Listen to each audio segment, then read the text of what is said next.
Regarding the standoff between Iran and Israel, on June 13th, the Russian Foreign Ministry condemned the Israeli strikes on Iran.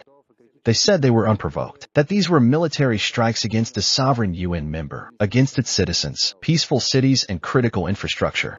This is absolutely unacceptable. This was said by the Russian Foreign Ministry. A simple question. How does this relate to the ongoing Russian aggression in Ukraine? Yesterday, 28 civilians were killed in Kyiv. Our journalists saw a Russian missile destroy an entire city block. How can these two positions be related? And one more question. Do you have any plans to meet with President Trump? Or perhaps you have plans to have a phone conversation with him? Thank you. Regarding our actions in Ukraine, I just told your colleague from Turkey about this in some detail, answering his question. Therefore, it seems to me that it would be pointless to repeat ourselves. We believe that we did not start the military actions in Ukraine, but we are trying to end them.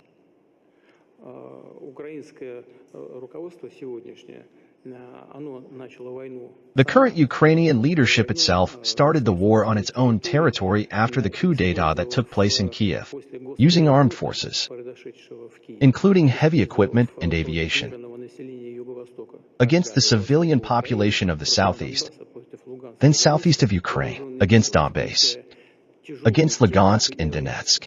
They struck directly at residential areas. For some reason, no one wants to remember this today.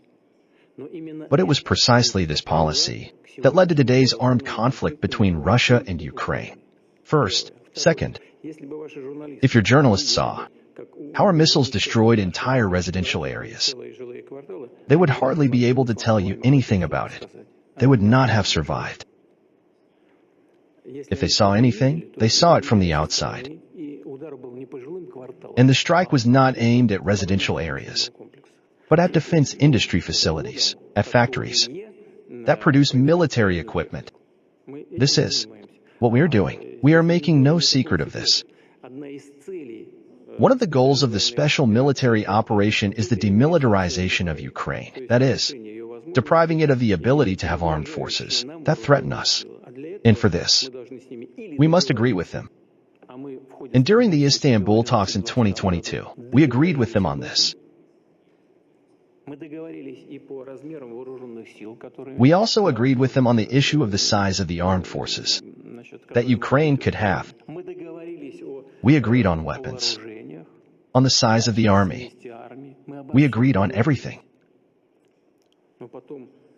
But then, thanks to the efforts of Ukraine's Western allies, they threw these agreements in the trash, as I already said,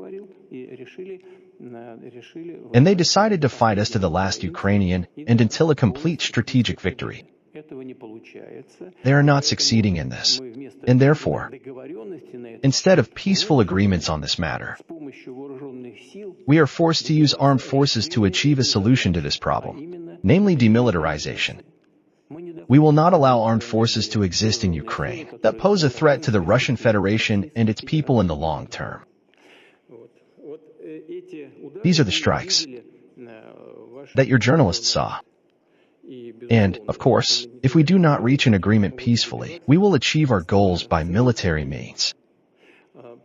Therefore, there is nothing unusual here. I hope that in this part 1 have answered your question.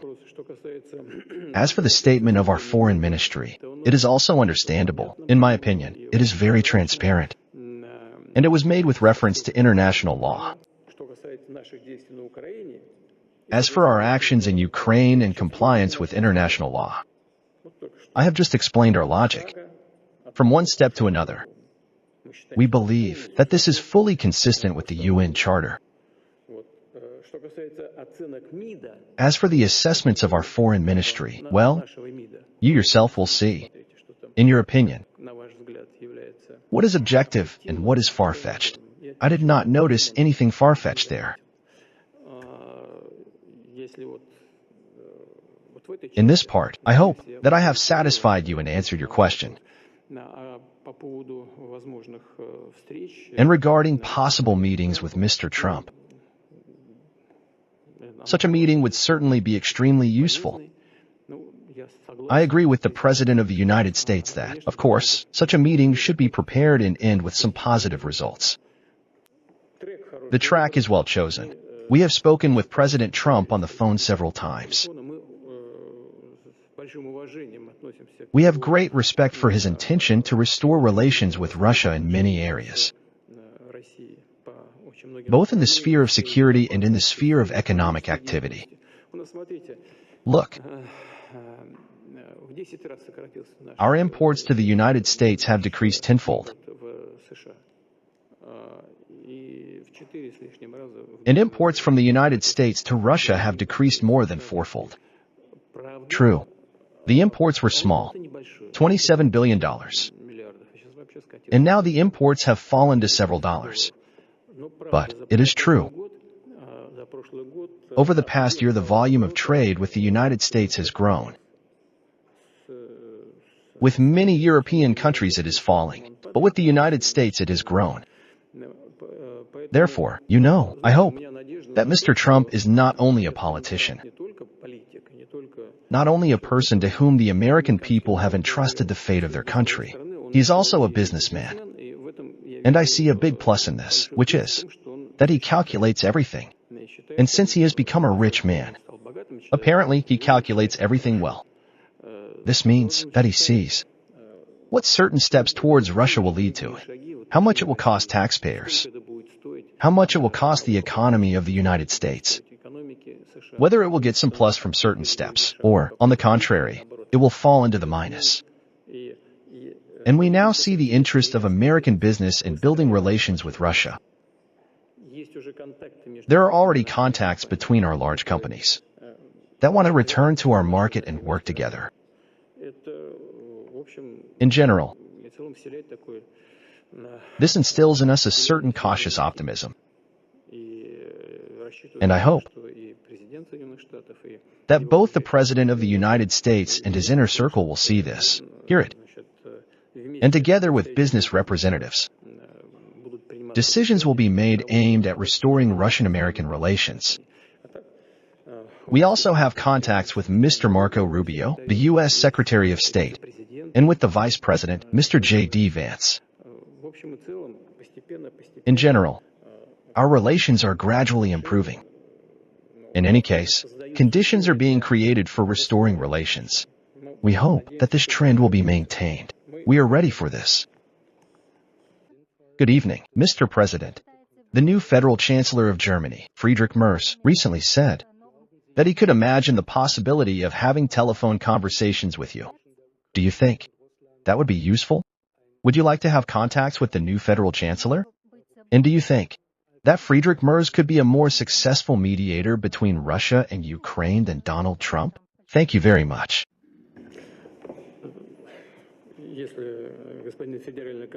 If Mr. Federal Chancellor wants to call and talk to me, I have said this many times, that we do not refuse any contacts, and we are always open to this. And about a year and a half or 2 years ago, such conversations with Chancellor Olaf Scholz and other European leaders were regular. But at some point, when our European partners decided to inflict a strategic defeat on us on the battlefield, they themselves stopped these contacts. They stopped our contacts, so please let them resume them themselves. We are open. I have said this many times.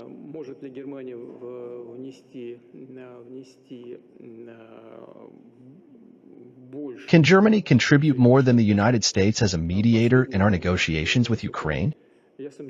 I doubt it. A mediator must be neutral.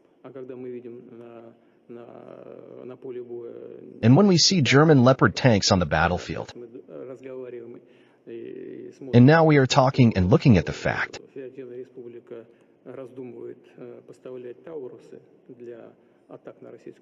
that the Federal Republic is going to supply Taurus missiles for attacks on Russian territory using not only the equipment itself, but also using Bundeswehr officers, then, of course, we have big questions. Everyone knows that if this happens, it will not affect the course of the hostilities. This is excluded, but it will completely spoil our relations. Therefore, today we consider the Federal Republic, as well as many other European countries, not as a neutral state, but as a party that supports Ukraine, and in some cases, perhaps, as an accomplice to these hostilities. But, nevertheless,